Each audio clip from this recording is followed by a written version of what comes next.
Good morning, softball America. It is Wednesday, March 25th, and you know what that means. It's time to answer your questions. We are glad that you're here on Good Morning Softball America, presented by Go Route, the leaders in coach-to-player communication, built by coaches for coaches.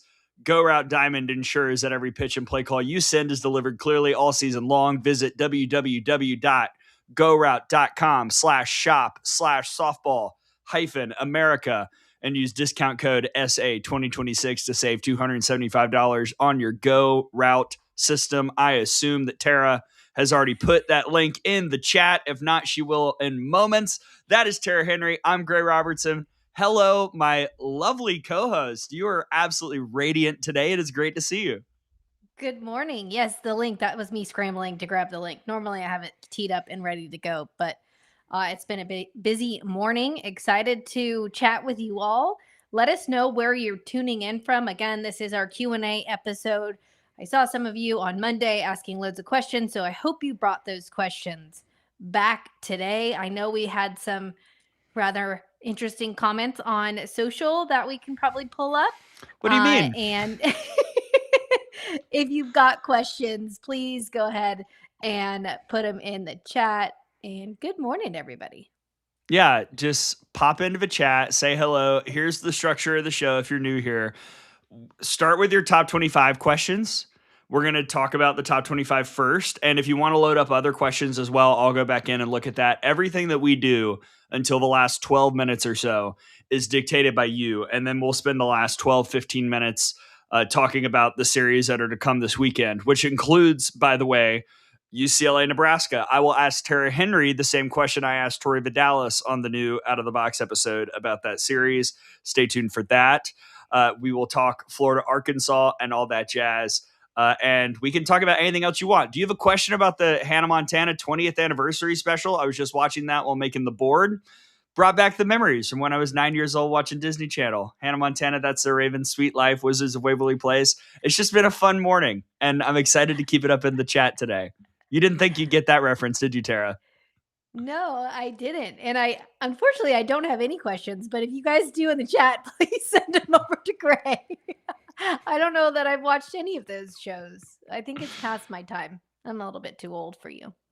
That's okay. Yeah. It was a very niche age for me. You know, that 9-10 when Disney Channel was really popping. Those that know. All right, let's go to the top 25 first, as we normally do. And, oh, yes, here we go, Mark. It's the best of both worlds. That's right.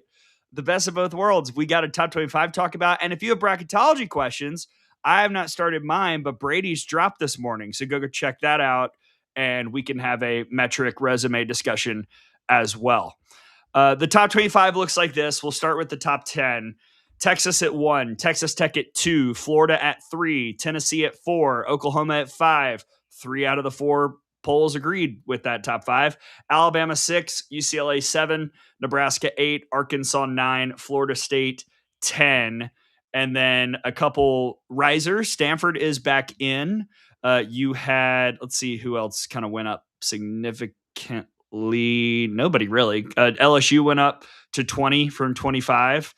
And yeah, there were a couple questions about the bottom of the top 25 that we'll get to in a little bit. But Tara, what was it about the top 10 that kind of dictated your order? Because I understand that a lot of Oklahoma fans were like, whoa, like what's going on here?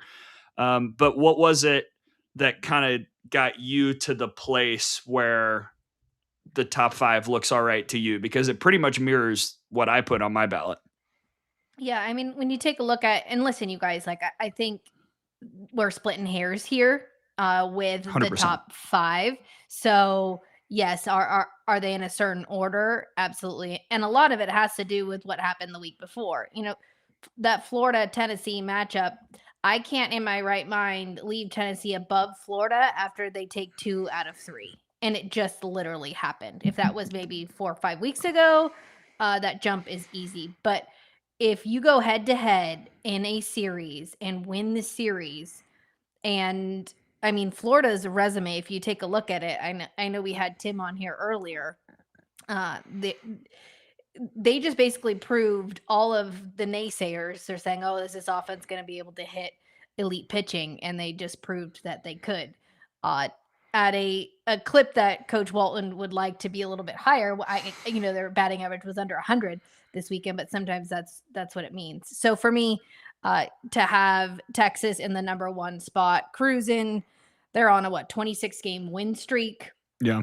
And just firing on all cylinders, and Texas Tech in that next slot. Again, a sweep of UCF, a team that we've seen, take on Oklahoma State and has had some pretty big wins. Obviously, the Knights are having a little bit of a skid here at the moment, but again, it's the start to middle of conference play. So for me, it was an easy top 5. I know people want OU to be a little bit higher. My only issue is obviously that loss to Long Beach State, which was a little bit, it's getting to be a while ago. So for me, and it looks like an aberration. Yeah, in the next couple weeks here, that's not going to really matter. So I could see the Sooners moving up. My only issue is the non-conference strength of schedule, but that's going to go away in the SEC because they're going to play tough competition. So for me, it was pretty easy, those top 5. I don't know about you, Gray. Yeah, I agree. And I think that this is a bit of a discussion about what is a ranking. And I don't want to get super philosophical here, but there's a reason that we release a top 25 and then conference by conference power rankings. Those are different things. And when I released my power ranking last week, a lot of people were like, wow, is that really where he has Arkansas? That's not how I would have that. And my rebuttal was, well, at the time, Robin Herron was not available. And I can, in my right mind, power rank Arkansas higher than some teams when their ace is not pitching. And I kind of think the same deal can be said here in reverse. I have Oklahoma right there in my SEC power rankings, and I could make an argument for, I've got them. I either had them at 2 or 3. I kind of flip-flopped a little bit, and I have them at 3 right behind Florida. I could have them at 2. But I think the resume and the ranking that we have to use, they are not that high just because of the loss to Long Beach and because that is kind of a dampener on the profile. But is Oklahoma playing like a top 3 team in America, like a top 4 team in America? Yes. But I think when you actually have to structure top 25 rankings based on the results as opposed to how they're playing, then 5 is appropriate to me. And Fang said he could see 6 as well. I could as well. I mean, you could have Alabama and Oklahoma in whatever order you want, I think, based on what has been produced on the field. So there you go. And also 25 questions. Do you have any other ones that you received? There is one that was pretty much what we just addressed. I like what Haley said as well. Oklahoma at 5 says what the top 4 have done, and less about what Oklahoma's done. That's it. All the elite teams keep winning. Therein lies the problem. It's very, very hard to go up when everybody above you wins as well. Another question that we got. Now I have to go back to my top 25. Yeah, I'm going to. I know I had one. Another question we got was, why did Duke jump Washington? Duke is at 18. Washington's at 19. Last week, Washington was at 19. Duke was at 20. What was your answer here? Because I'll be honest. Say that again. Sorry. So last week, Washington was a 1 spot ahead of Duke. And this week, Duke is 1 spot ahead of Washington after Washington swept at Michigan and Duke swept at Georgia Tech.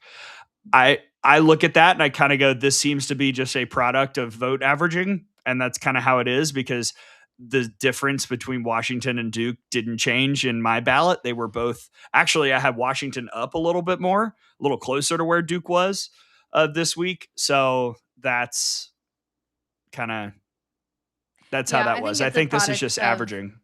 yeah. I think they're two right now. I think those two teams are pretty even. Like again, you guys, it's not like Duke is one spot better than Washington. I think when we talk about this, they're almost tiers and buckets, and I think that this is one of those cases here for Duke and Washington. Sorry, I'm just trying to grab this question. If you guys have any other questions, put them in the chat. All right, here's one from the Hokie Pro. Why is UGA continually ranked above VT in this poll? It's pretty silly. So Virginia Tech did win those 2 games at Georgia, 100%, a month ago, and you talked about this a little bit, kind of in relation to Long Beach. I'll bring it into the head-to-head conversation. Head-to-head absolutely does matter 100%, and it's definitely taken into account. But like an auto, this team is ahead of this team gets less prevalent the further away we get from the games because we just have more evidence there. And I really, really think that Georgia picking up those 2 wins over Mississippi State this week rose them significantly in my ballot. I think that the road win at Arkansas is going to age very, very well. Even though they didn't win that series, they won a game there, and that's crucial, and that'll help the resume come tournament time. And Virginia Tech, they have had wins since then, but not necessarily wins that blew me away. And I kind of felt like the way that Georgia beat Mississippi State in game 3 pretty resoundingly, and in game 1 taking advantage of like one small crack in the window allowed for them to make sure that they stayed ahead of the Hokies again. Like, and the Georgia wins are why Virginia Tech is where they are in my ballot. The problem is I just think the Georgia overall rankings profile is a little bit better than Virginia Tech. And as we've gotten further and further away from head to head, I mean, it still matters, and it will when we get to seeding. But I don't know if that makes sense. I don't know. Is that how you feel? Yeah, I mean, for me, I think it's a really good question, and I think the same Hokie Pro. I think you probably put this question up every week, so thank you. That's why I'm glad that we're answering it. For me, when I take a look at Georgia and what they just did over Mississippi State, one of the best pitching staffs in the country. They're averaging 9 strikeouts per game, Mississippi State's pitching staff. And for Georgia to take that series, I just think they're at this point in time with their pitching healthy and back in a head-to-head now, I would take Georgia over Virginia Tech. Now, obviously that did happen, and I understand your question, but for me right now, Yeah. the performance that the Georgia Bulldogs just put on against Mississippi State, and you heard Tony Baldwin say it, Faircloth's off speed is probably one of the filthiest things in the country. For me, that is part of it. And Brady losing the series to Duke was an issue as well. Yeah. Okay. Fang. Hi, Fang. How do you compare a team that swept weak competition versus a team that only won a series 2-1, but against a better team? His example, A&M sweeping Kentucky as opposed to Oregon winning 2 out of 3 at Purdue and Arizona winning 2 out of 3 against Arizona State. So I think I've kind of talked about this a little bit. I update my ballot every day. And so as the weekend goes, I will adjust it based on what happens in that day. And then I'll take that and then I will do a clean ballot on Sunday night. And then I'll add in a few metrics and other things. And it's a very mathy way to calculate a top 25. But like, I think that the impact of the win does adjust how I do it every day. And that helps me have a clear head of the impact of that series win when I then do the clean version on Sunday night, I guess is the day that we do that. I don't know if that's how I know that we all do it in different ways, and that's a good thing. It's important that we all have different ways that we rank, but that allows me to stay in tune with how significant a specific win is, as opposed to getting caught up in, oh, well, this team just went undefeated. Let's, raise them up 3 spots, because some 2-1 series wins are better than some sweeps. I know that sounds crazy, but that's the case. For me, a 2-1 against the top 5, top 10 team is way more significant than sweeping weak competition, going 5-0 on the weekend against weaker competition. I think it's really hard to win ball games. I think it's hard to win games against elite pitching, against elite competition. So for me personally, if you win a series against a Tennessee, if you win a series against a Mississippi State, if you win a series against UCLA, if you win a series against Oklahoma, Arkansas, any of those things, it's gonna be worth more to me, and Oregon and Arizona, than if you sweep a team that's outside of the top 50. Personally. Yeah. I agree with that. Any other top 25 questions? Because we got some non-top 25 questions. I'll ask you one, Tara. Stanford and Clemson are interesting test cases. I have Stanford a little bit higher in my ballot than I think everybody else, and I still have Clemson out. And I know that I'm kind of in the minority there. It's pretty much flipped for everybody else. How would you evaluate those 2 ACC teams? Because I kind of think they're the same in a lot of ways. I think we're all just seeing them a little differently. Yeah, I mean, again, Stanford with the sweep this past weekend, and then Clemson as well. I think it all, for me, starts in the circle, and the Tigers are leaning on Sierra Manna. She was the ACC Pitcher of the Week this past week. And again, it's going to be that offense that has to go. I think they're 2 very similar teams. But for me, I look at history as well. And anybody that has paid attention to the Clemson Tigers, this is pretty much par for the course in John Rittman's squad. He's not afraid to take some licks early. He's not afraid to figure out what his lineup looks like, what it looks like in the circle, for them to be ready come end of ACC play, heading into the ACC tournament and into the NCAA tournament. So for me, I'm always big on Clemson. I could see just I am. For me, I think when you have good coaching, you're going to figure it out towards the end of the year here. Same thing with Stanford. Again, Alistair is kind of the same for me. So I think both of those teams are very similar, but I do think top 25 teams with a high caliber. And Clemson plays South Carolina tonight. Yeah. And then Florida State this weekend. So it's a massive week for the Tigers. So huge week. So I think we're going to find a lot more about Clemson. And Marion Collins, it was a year ago, she had the go-ahead home run over South Carolina, and then I think the walk-off versus South Carolina. So that'll be a good game, you guys, tonight to watch. I know that there are a few good Wednesday midweeks to watch. I got another fan question. Oh, Fang. How do you determine 24 and 25 in your poll? I will say on my ballot, I typically this is going to sound a little like rigging it, but it's not. I try to find somebody who's earned the benefit of the doubt based on something that they did in the last week, in the last month, for that 25 spot. And typically that's where I kind of look like, all right, which mid-major am I overlooking? Who deserves to be in this ballot? The problem is we just really haven't had any in the last few weeks, because the American is mayhem. Conference USA is mayhem. North Florida, there was a question about North Florida. I don't know what's going on. I mean, it's been very hard to find mid-majors to fill the top 25. And so that's why for me, there hasn't been a ton of booting people out of my ballots, barring when teams have taken bad losses.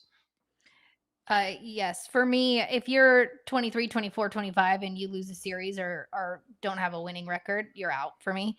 And then if you win a series, you sweep, pretty much for me. I'm just saying for me. Yeah.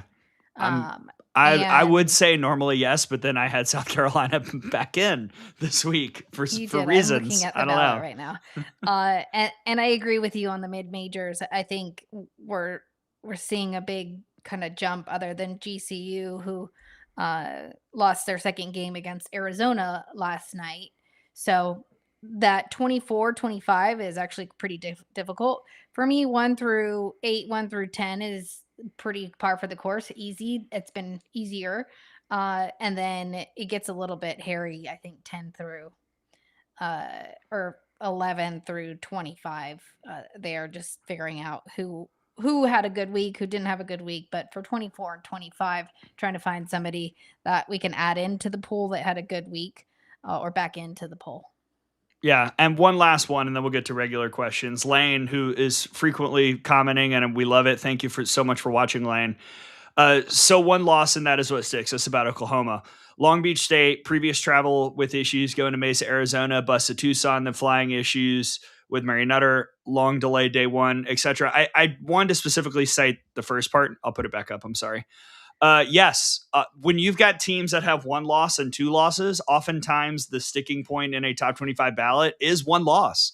That's how it is. And again, it's not necessarily that I think Oklahoma isn't playing like a top 3 team in the country, but when we're parsing through the profiles to rank a team, there has to be a sticking point, a differentiator. There has to be something to sort these teams besides, well, I just think that team is playing better than that team. And unfortunately for Oklahoma, kind of the biggest thing on the list is that loss to Long Beach State. It's how it is. As Tara, you said earlier, they will make that back up. But when we're parsing through those top 5, top 6 teams, oftentimes it is what one loss, what big series win, what is the thing that separates those two teams and kind of orders them for us a little bit. And that's something that for me is what went into that. And I think it's the same for you. Yes. I mean, just so everybody's clear, there's been travel issues across the nation for multiple teams and including into the Mary Nutter. I know so many teams that had to fly into either LAX and bus over or fly into Arizona and bus over. So it's not just one single team. Again, and there's a question there about Texas Tech dodging Florida State. It could be not more far from the truth. I don't know who started that and why it keeps coming up, but Texas Tech needs to play top 25 teams. There is no way that they would miss that game on purpose. So hopefully we can put a bow on that and everybody can just step back and use critical thinking and try and understand that there is no way that Texas Tech was dodging Florida State because they needed that game. And like we've gone over, even a loss in that game would have helped the Red Raiders. Yeah, I think this is the question you're referring to. Sin Hillis, good morning. How bad was Tech ducking, parentheses, deaf weather issues, which I think we all agree affects Tech's top 8 seed hosting. I think it does hurt the profile. And I think when you look at Brady's bracketology that he just released, again, I think we can all with our eyes say Texas Tech is like top 4 national seed good. But there are a lot of times where we've covered teams that we look at, we go, that's a top 5 national seed. And they get seeded somewhere between 7 through 10. And a big reason is because the metrics aren't there. And there's a reason Brady has them as an 8 seed. I kind of think you could see Texas Tech treated a little bit. Again, I haven't done the deep dive yet, but treated a little bit like 2019 Alabama, where they dominate the conference. They win the league significantly. They play a few big games in the non-con, but pretty much win them all. And then because of a strength of schedule point here or something else on the team sheet that the committee doesn't like, they get kind of quote unquote banished to the 8th seed. Again, that's kind of a workshopped take I'm trying out, but we've seen that happen before. It's not just something that happened to Alabama in 2019. It's happened to other teams where certain sticking points have led to them being knocked down lower than the talent level probably is. And so, yeah, like not having that Florida State game was a massive opportunity missed because even, as you said, even playing it would have helped the profile. Kayla wants to know the significance of the framed boards behind me. So I'll just do this real quick because I don't think I've ever said. Tara, have I even told you what these are? No, go ahead. Okay. All right. We've got World Games 2022 signed by me and Kayla Bro. We're the broadcast team on CBS Sports Network. We've got 2019 SEC Championship won by Alabama. Had the whole team sign that. That was where I started the board signing. It was like anytime I call a game of significance, I'm going to have all the people involved sign it. We've got right here Montana Fouts perfect game at Ole Miss with the two catchers, Allie Shipman and Emma Broadfoot, signing it, and the pitching coach. That is also tradition. Up top, Lexi Kilfoyle perfect game against Georgia. Steph.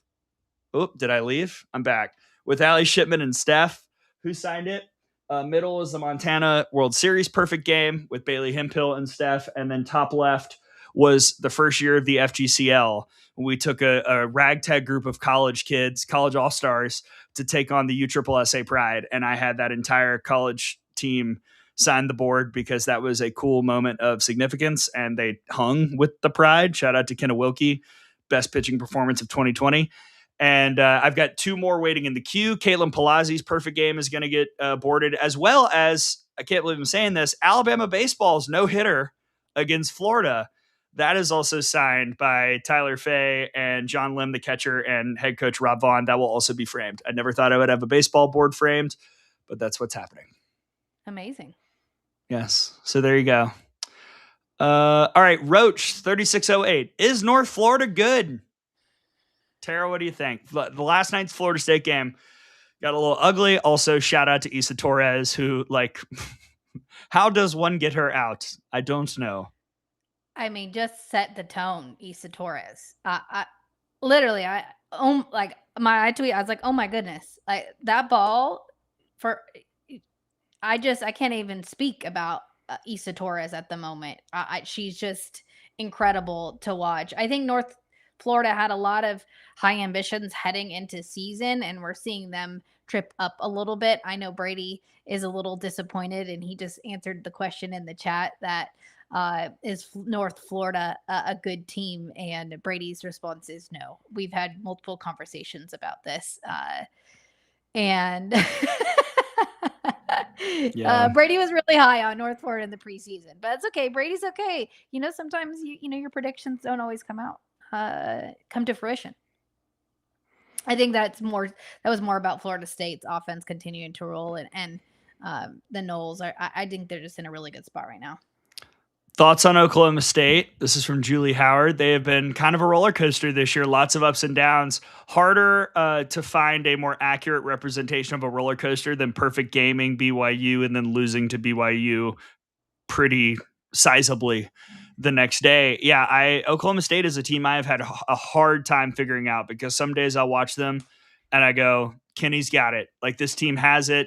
This is what we've seen the last few years. And then I see shades of last year in certain games. And that is going to make them, I think, wildly unpredictable in the postseason, because if they're able to recapture that, this is what we've been for the last decade magic, then go on a run. But if they have one of those games where BYU beats them 7-3, then they could be 2-Q in the NCAA tournament. I don't know. I mean, I feel like every option's on the table with the Cowgirls as we move forward.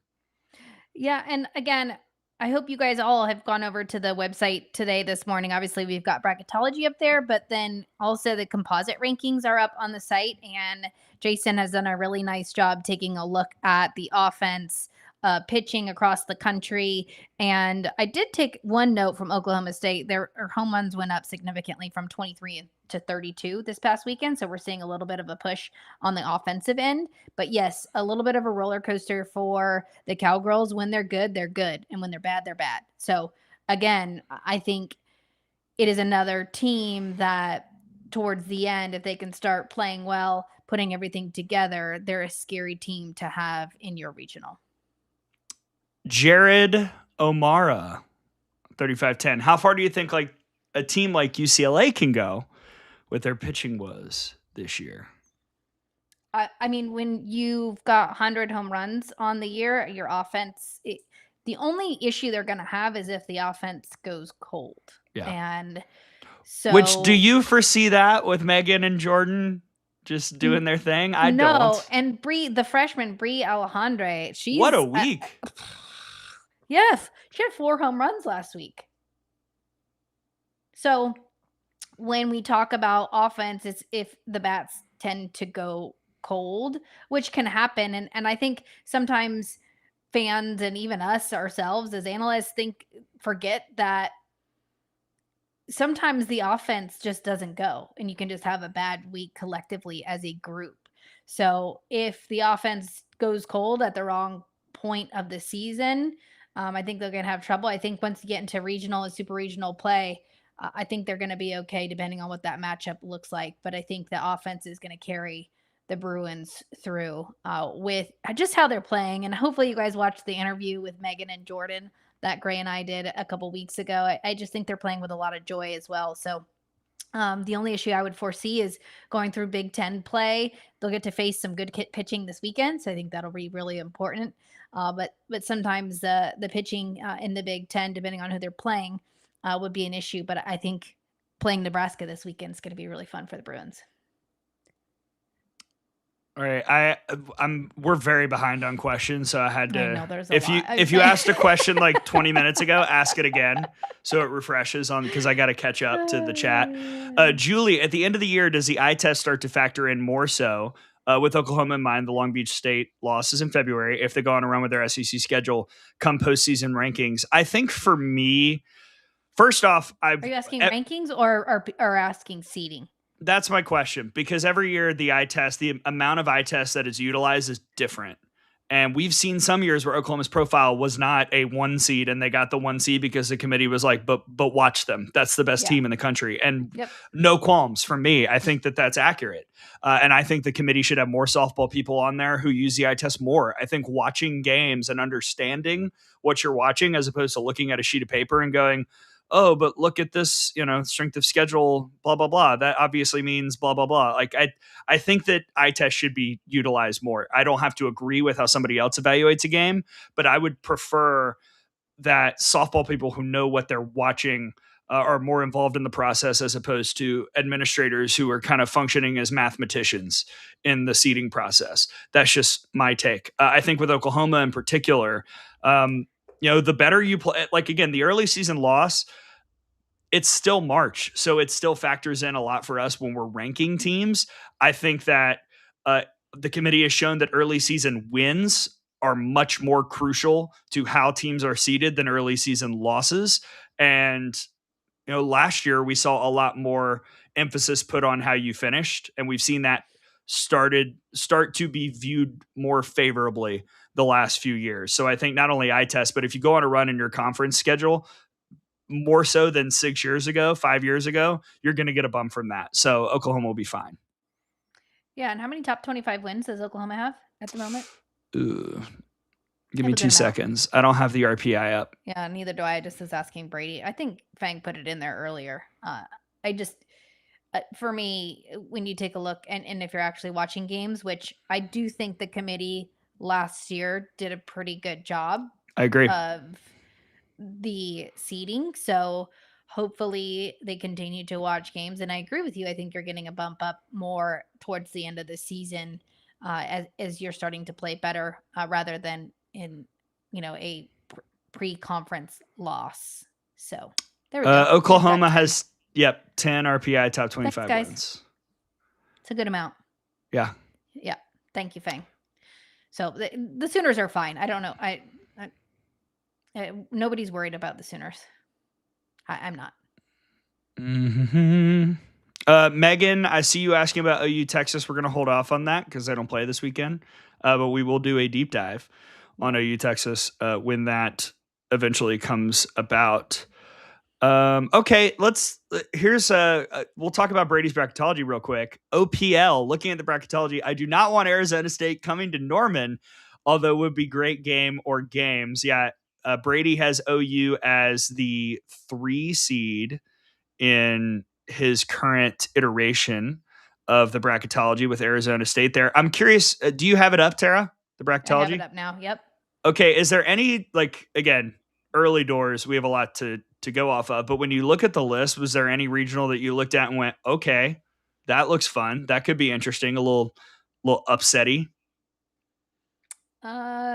Duke, Georgia being matched up again is Athens, hilarious. Yeah, I think the Athens regional, which Brady put Duke, Georgia, North Alabama, and USC Upstate in the Big South. I'll shout out. Ooh, Tennessee, Belmont. I think the Knoxville regional with Belmont there and Maya Johnson, along with Georgia Tech and Miami, that could be interesting.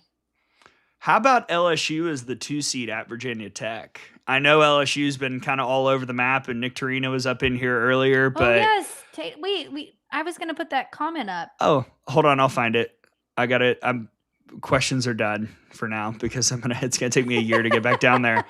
It's at the top. Yes. Congratulations to Taryn, her first over the fence home run for the Mudbugs. I did see that home run. Awesome. He job, sent me Taryn. the video. It was awesome. So cool. Awesome. Oh.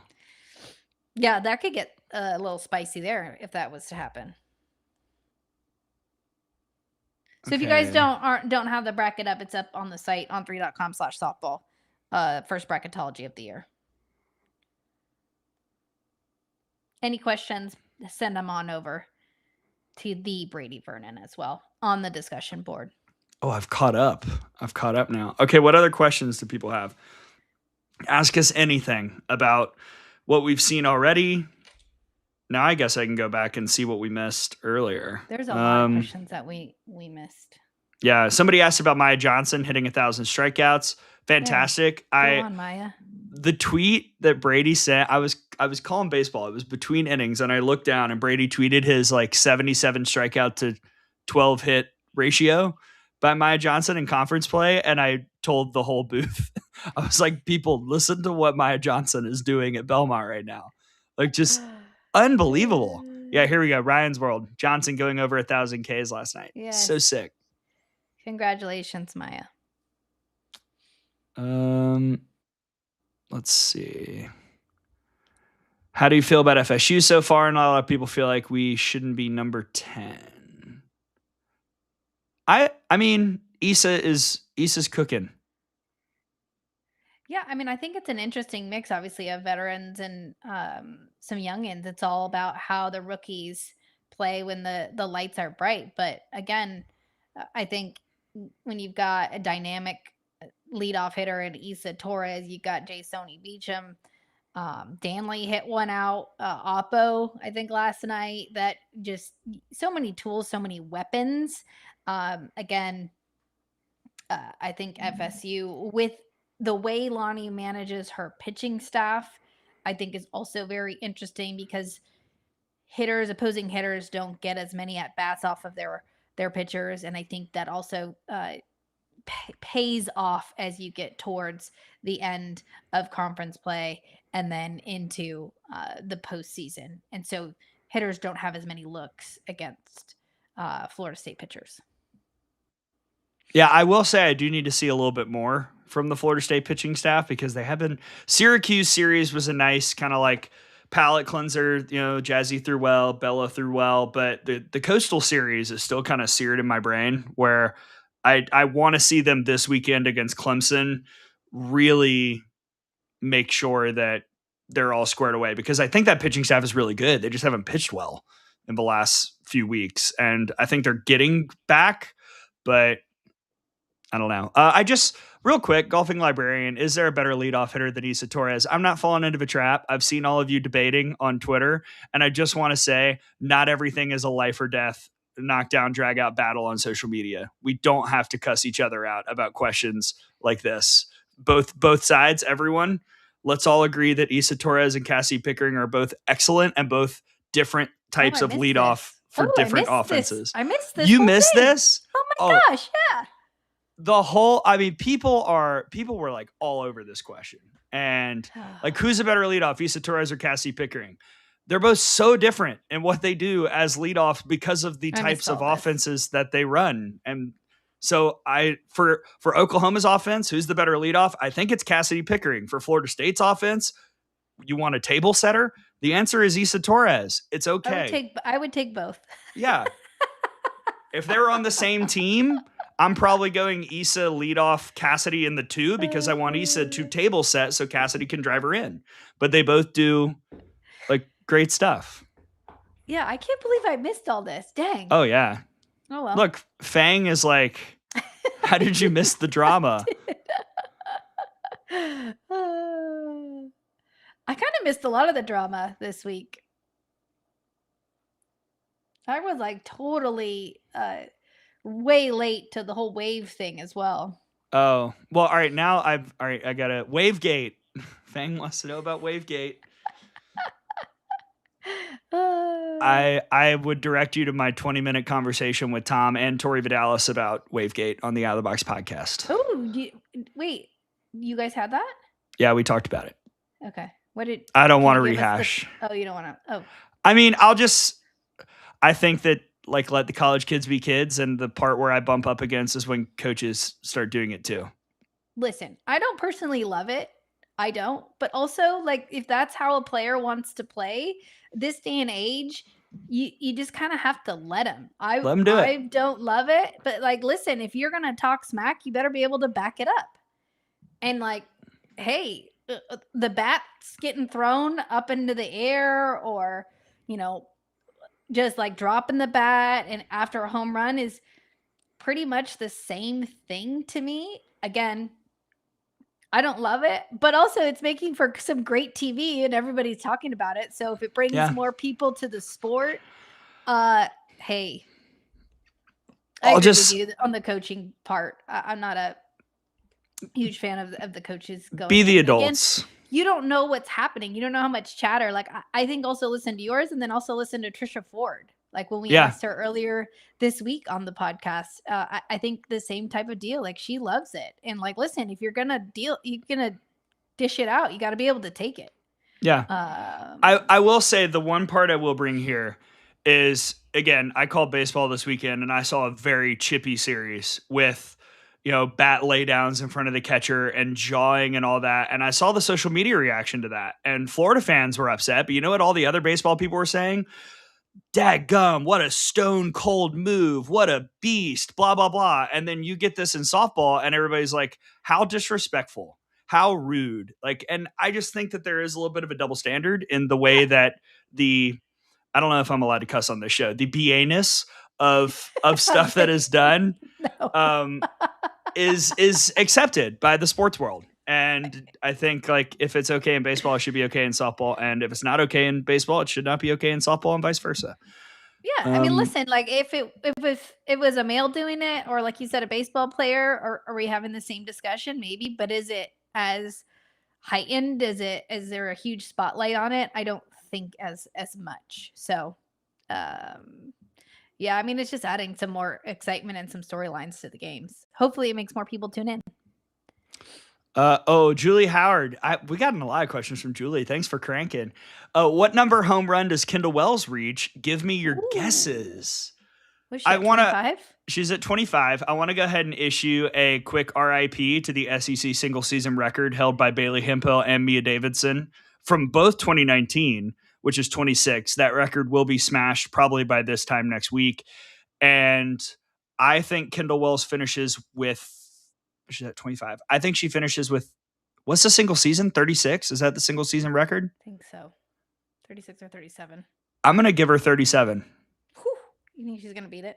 Yeah. Do you think Megan Grant's going to be right there with her or no? I think it could be like a Mia Davidson, Bailey Hemphill situation. I agree.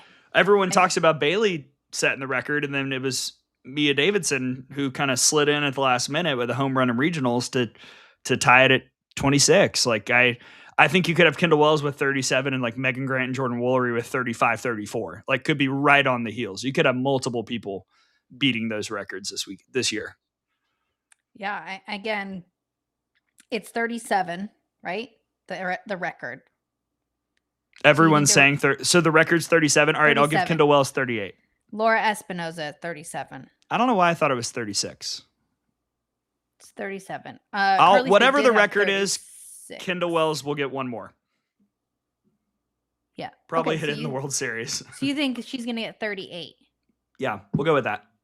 And is Megan Grant going to hit for 38? I think Megan Grant is like either the same or one behind. Okay. And Jordan Woolery is like 3 behind. I think it's that fun. Like this is the good stuff. We love this. I'm all about it. Yeah, she's at 25. I think she's for sure going to hit 10 more. Yeah, I think she'll tie the record, 37. Maybe beat it.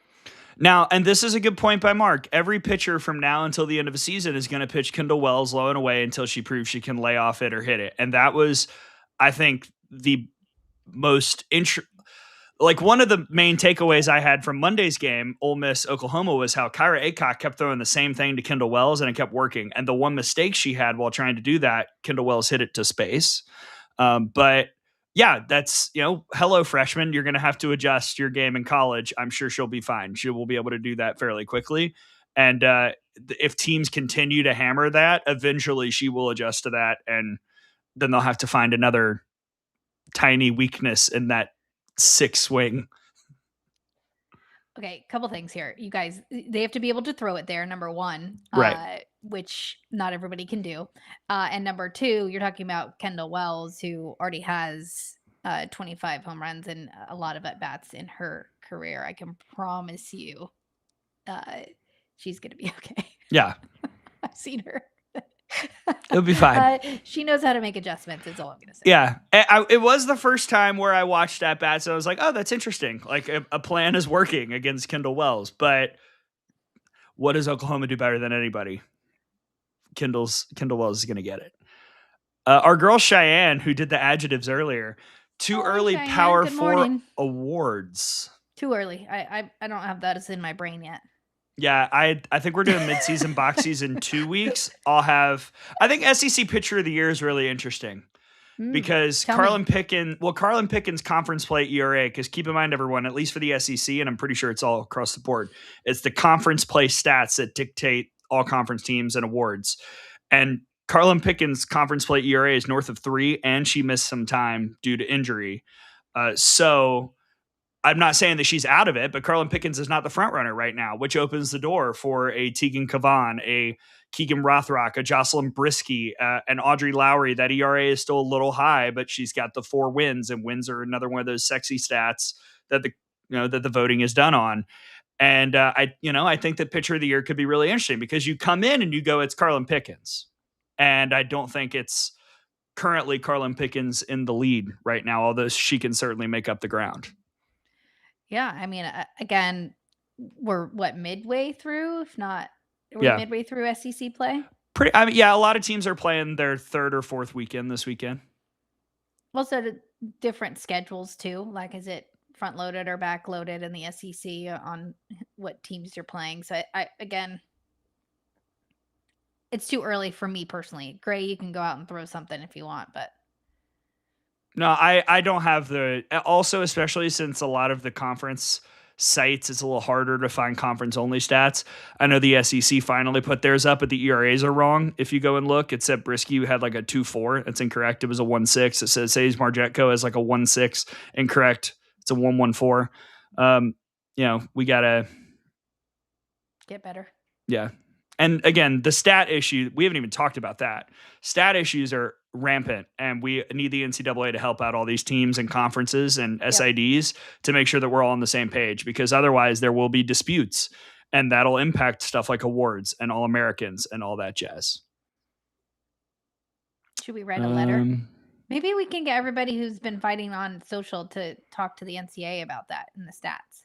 Why don't you guys take all of your energy about the 2 things I missed this week, the wave, and what was the other one I missed? Leadoff gate. Hitter. Yeah, obviously. I missed both of them. Why don't we take all of our energy from leadoff gate and Wavegate and put it into NCAA stats gate? Who wants to start it? Who see somebody in the chat? Cheyenne, which bubble SEC team do you think makes it? I assume, do you mean the tournament or to host, Cheyenne? Let me know. Yeah, ask Cheyenne. I'll ask you, which team do you think has a better shot at making a run if they make the NCAA tournament? Missouri, Ole Miss, or Kentucky? Oh, that's a good. Because I think my answer is Missouri, but I'm just not sure they're going to be in the field. If Missouri can make the tournament, I just, again, we've talked about Missouri, I think the past couple shows. I think they're close. I think they're right there. They just need a few things to go their way. So, and again, I'm just continually impressed with Abby Carr, and I think she's a game changer for Mizzou. So I would go with Missouri. I agree with you, Gray. Yeah. Chat's saying Missouri. Are they? Oh, yeah, they are. Interesting. We agree. I love when we agree, you guys. This is so sweet. No. All right, let's go to the lineup because it's 10:50. I know. I was wondering. I mean, I know you. I know. People kept asking questions. I do need to finish the board. The board's not going to finish itself. Trust me. If I figured out how to do that, I would have done it by now. Well, now we know all about the boards. Yes, it's true. Number 1 of a lineup card is UCLA at Nebraska. Let's freaking go. Friday night, we got it on FS1. I can't wait. I'm going to get back from calling a game and immediately sit and probably rewind and watch that. I'll ask you the question I asked Tori. Which duo would you rather have? Alexis Jensen and Jordy Fromm, or Jordan Woolery and Megan Grant? Ooh. Dang. That's a question, Gray. Yeah, it is. It's almost like I do this. Wow. Which one I'd rather have? That's really tough. Oof. I can't believe I'm saying this because I bleed blue and gold, whether you believe it or not. But I think I'm taking Fromm and Jensen because I just for me, pitching is so key. And they both can hit as well. But dang, I don't know. Yeah, I guess I'm going, but Megan and Jordan, I don't know. I guess I'm going with Jordy and Alexis. I think it's a fun question that I haven't answered, and I won't because I want to watch it play out. I remain beyond impressed by the fan buy-in of the Nebraska Cornhusker everything. I mean, the way that they showed up at basketball, the way that they've shown up for football over all these years where they were kind of mid, and that fan base is going to show up big time this weekend. It's going to be a baller series. I can't wait. I think it's going to be raucous and fun, and I can't believe only one is on linear TV, but it's fine because there are other ways to track and watch and listen to the other 2 games. So the games are covered. What I also think is great is Jordy just tied Rhonda Revelle for saves with 7. Rhonda has the record for Nebraska. Oh. From 1983. So she's probably going to surpass Rhonda, her I would say. Which I think is pretty cool. No, this is going to be a great series. Again, we talked about Megan. We talked about Jordan. The Bruins are on our 22-game win streak. They're on the road. I think and 9-0. Who do you got this weekend, Gray? I have Nebraska winning the series, and also Ross Catering is correct. Volleyball. Watch the volleyball Final Four, and you will see the Nebraska people take over that cité. Yeah, I've got Nebraska winning this series 2-1. It's going to be a good one. That's why it's number 1 on the lineup card. Yeah. Is the lineup card out yet? No. No, I'm reading Brady's. Yeah. Oh, we have it. Shh. All right, number 2, Florida at Arkansas. Will we see Robin Herron? I would think so. And if we do, then let's go. Last year, this series in Gainesville gave us a little bit of everything. Arkansas won the series. We also got a 25-minute review. We got Madison Shipman. Yeah, we got Madison Shipman reading rule books and Eric Freed just trying to stall because you can't go to commercial during a softball review because you never know when they're going to be back. So, yeah, Florida at Arkansas. And if Florida wins this series, I know OU and Texas are undefeated in the conference, but their schedules are backloaded. Florida's their toughest schedule the rest of conference play is right now at Arkansas. If they win this series, they're in a great spot to win the league. Yeah, I mean, for me, I think last week you asked about Florida's offense or Tennessee's pitching, and I took Tennessee's pitching, and I was wrong. Florida hit 4 home runs off of Tennessee's pitching, and I think the Lady Bulls had given up 12 over almost 30 games. So Florida's offense can go. We talked to Coach Walton, Taylor Shoemaker at the top there, Jocelyn Erickson. But I just think this series, like you said, Gray, is important for both sides. And, Dakota Kennedy has been huge for Arkansas. Kaylee Wyckoff had the Grand Slam this past weekend. And they have 19 run rule victories. I don't think we're going to see any run rule victories here, but you never know. I would be surprised. You never know. Texas A&M at Texas. Taking UCLA. A lot of the chat's taking UCLA. Are they? We'll see. I don't know. Maybe I'm doing reverse psychology. The hood. Look, let me tell you, the voodoo is going to be cranked up in Austin this weekend. We got Texas A&M at Texas. Oh my goodness. Tom had a great line on the pod. He said, "If you think waving is a lot, wait until you see what these people are doing to each other this weekend in Austin." Yes. I mean, this is gonna be feisty and fiery, and I can't wait. Oh, we've lost Gray. He's gonna be feisty and fiery. Texas and Texas A&M. What in the world is going on? Why is my internet being I know dumb? what it feels like. It's so abrupt. I'm always the one that leaves and comes back. It so just abrupt. Yeah, okay. Anyway, I don't know how Texas is doing everything right now. So if A&M wins a game this weekend, I'm very interested to see how it happens, because I think they get one. I just am not sure how they do it. You know what I mean? Yeah, I mean, last night the Aggies scored 18 runs.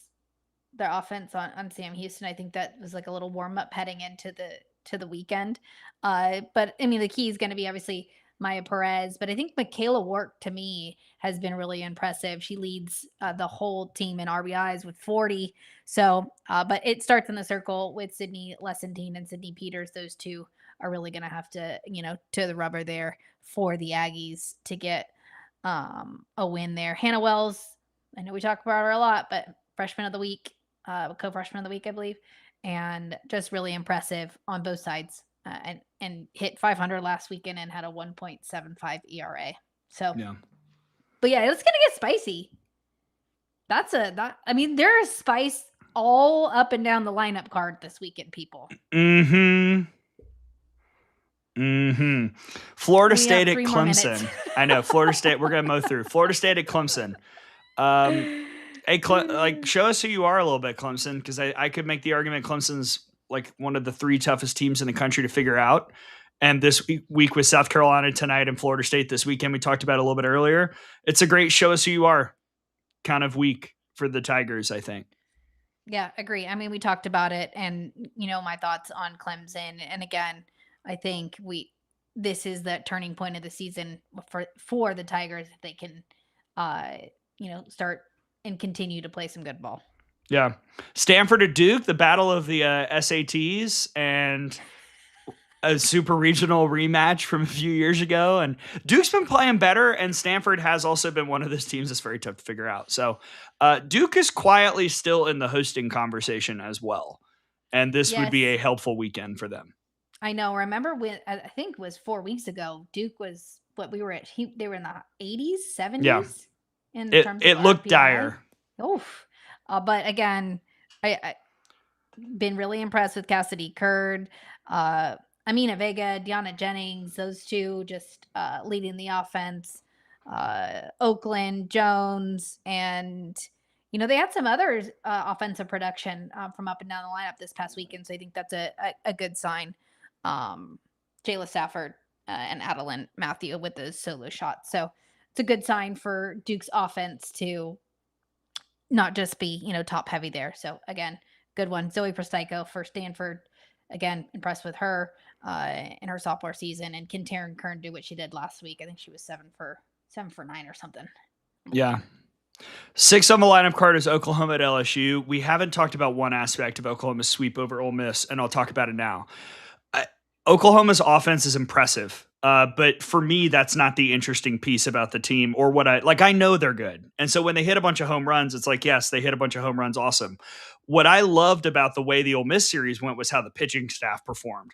Audrey Lowry was awesome in game 1. Miley Wachenio was awesome in game 2. And I think like 4th and 5th inning, Sydney Brazan is the best that I've seen her look in an Oklahoma uniform so far. That to me is by far the bigger story coming out of the weekend against Ole Miss. And so now if that pitching staff is able to build upon the way that they played this past weekend against an Ole Miss team that is all right, against an LSU team that is also kind of all right, but I think has a higher offensive ceiling, then we start to talk about Oklahoma as the like 1 or 2 front runner to win the national championship, not just a team with a sick offense that has a couple pitching issues. Yeah, I agree with you, Gray. And for me, again, we always talk about Oklahoma's offense. I think we're always had question marks in the circle. For me, what was surprising this past weekend was the defense. And Yeah. I know Coach Gasso probably wasn't pretty happy about some of those errors that were made. So, we always forget, as well as Natalie McEnroe Marinas, they're missing her over at third base. So you've shifted that infield around a little bit. I mean, I just think it was uncharacteristic for me, but I was surprised. Again, we know Coach Gasso is going to shore that up. So, again, Burzon, if you can get that Sid Burzon, whoo, watch out. But I think, again, like, that was such an elite team thing because they made some really bad errors against Ole Miss and won the game. And if you not only play bad, but also make mistakes and still win, that's going to happen in the postseason. There will be games where you're not 100%, where you are not making all the plays and you still find ways to win. That's impressive. So anyway, my point being, OU pitching, that is the main thing I'm watching against LSU this weekend. And how does the LSU pitching staff do against this offense? And how does OU handle the environment? They've been on the road already a couple times this year, but this is going to be probably the prickliest road environment they played in this year. Prickly. South Carolina at Mississippi State.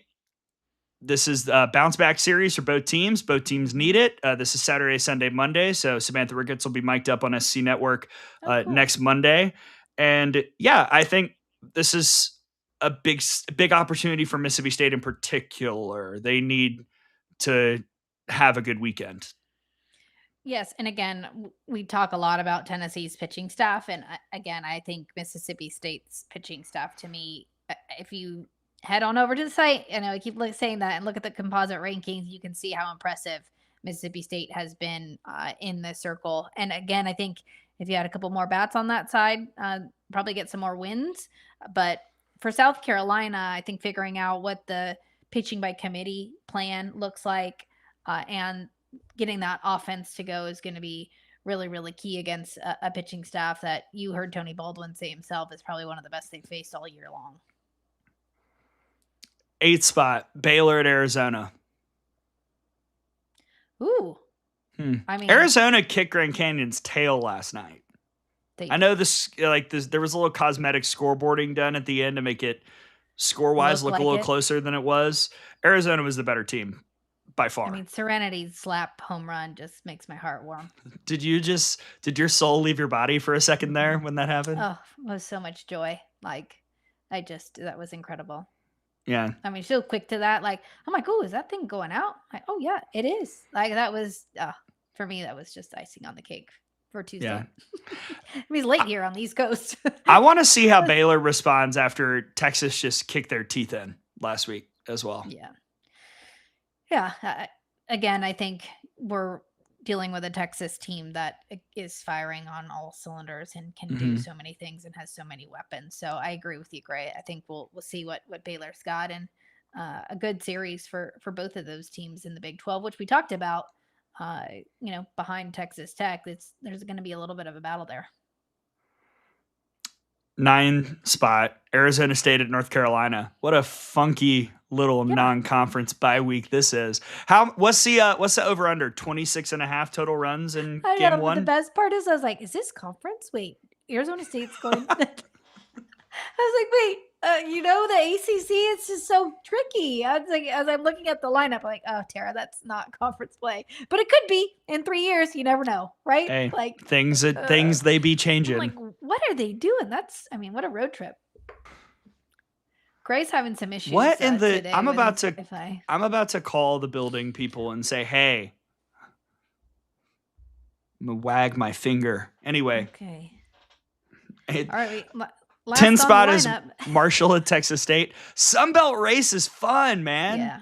You could throw ULM and Louisiana on here as well in the 10 spot. Like the Sunbelt is spicy this year. You mentioned the spiciness, but it's spicy because I don't know what the heck is going on. Everyone is pretty good. Yeah. Yeah, no. I think when we talk a lot, obviously, about the Power Fours, as we get closer to postseason play, we'll probably be highlighting a lot of the mid-major conferences because there's some fun races, including the Sun Belt going on, Conference USA, and I think the American as well. The American is chaotic. The A-Sun is really chaotic. This is my plug for our broadcast later today. It'll be me and Allie Shipman. We've got Jacksonville State in Tuscaloosa and also North Alabama in Tuscaloosa. Those are two teams very much in the mix for their conference titles. Jack State leading Conference USA right now. They're really clicking. And UNA and the A-Sun, they lead their side of the division. And with North Florida having their struggles, the A-Sun feels kind of wide open. So again, like the mid-major conference races as the year goes on, that's going to be a ton of fun to track. I can't wait. Yeah. Well, we're 5 minutes over, but we did it. 5 minutes over is basically on time for us. Have you met us? I know. I do have work to do. And this is the last call for any last second questions as Tara tells you what's on the site, because dadgummit, Tara, we got a lot of stuff on the site right now. Well, I know we've been talking a lot about our bracketology, so make sure you head on over to the site. Brady's dropped the bracketology for the day. Again, the composite rankings. I think those are really, I just think it tells a lot about what's happening across the country. And then the SEC Power Rankings, Gray's got those up there as well. And then our high school player of the week, Smithville's Jessica Hinot, is up there. Stars of the week, Tuesday trends. Ooh, deep dive into Tuesday trends. Really like the piece Brady did on Issa Torres, Morgan Reimer, and then the rise or supposed rise of two ways. But we're seeing coaches use them as relief players as well. Yeah. Ooh, bracket packet party. Fang, I love it. Maybe I think do one. I think we start in mid-April. I need some time to figure out how I'm going to do it. You know what I mean? Because I don't know if I'm going to do 1 through 16 or 1 through 32. I haven't figured out how I want to do that, because I do, like, printer ink is expensive and I don't want to use it all every week printing 20 pages. Well, you can expense your printer ink, Gray. I can? Yeah. If you're using it for the bracket packet party show. Should have been doing that years ago. Thanks, Burner. I don't do a full bracketology. I'm sorry. I know Brady's swamped too, but he does a better job getting all the mileage stuff. And, I don't have enough time to do it. And Brady's got all that already locked in his brain. Why would I challenge Brady when he already does such a good job? I'll do 1 through 16. Brady's got the rest of it, including 1 through 16. Also, great point by Brad. We should have mentioned this earlier. Betzarina, congrats on 600 wins with LSU. Oh, did you see the photo of, like, I think it was one of her first seasons at LSU and then her current season? It's so cool. It's up on social. Yeah, old school. It's really great. Congratulations, Beth. 600 wins. Shout out to what a week for the Torinas. Hitting home runs, sticking it in gymnastics, and winning 600 games. Yeah. All right. Also, last thing to plug, the Ole Miss softball stadium tour is on YouTube. Oh, yeah. So go to the video page and check out the tour that I got from Jamie Traxel. We went through the whole facility. And Mark, to your comment, only one of us got them all right last year and got it correct. Got, I believe, 13 out of 16 hosts right. So hey, we support everybody supporting softball. I'm just messing. All bracketology is interesting because we all convey the data in different ways. Yes. Almost like a committee. Yeah, that's what makes it great. You can, kind of dabble and see what everybody's got. Yeah.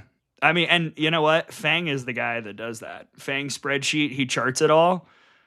I love it. Sicko Fang. His spreadsheet knowledge is nasty. I love it. Yeah, we need to bring Fang on here. We're going to do it. Bracket Packet Party, Fang's going to be on here. At least for a segment. Fine by me. Okay. If you're good with that, Fang. We'll find out. Fang, I'm sure we'll put it in the chat. All right, we got to go. Thank you, everyone, for tuning in to Good Morning Softball America Q&A. Thank you for the questions. A lot of great questions today. And again, like, if we don't get to something on Monday, bring it here and we will answer it. I clearly am not afraid to answer any question. Tara's the same. We will answer anything. We'll explain. We'll talk about it all. Just it's got to be in the chat for that to happen. So put the questions in. Follow all Softball America things on the socials, like this video, subscribe, etc., retweet, all that jazz. Tara, enjoy the softball this weekend. Good to see you. Yeah, and just so everybody knows, there's a lot of Wednesday softball on tonight. I don't know if you went through it, Gray, but we've got a nice slate on this evening. Yeah. Times are good. Thanks for joining us on Good Morning Softball America, presented by Go Route. We'll see you Monday. No quips today. Cut to black. Cat's awesome.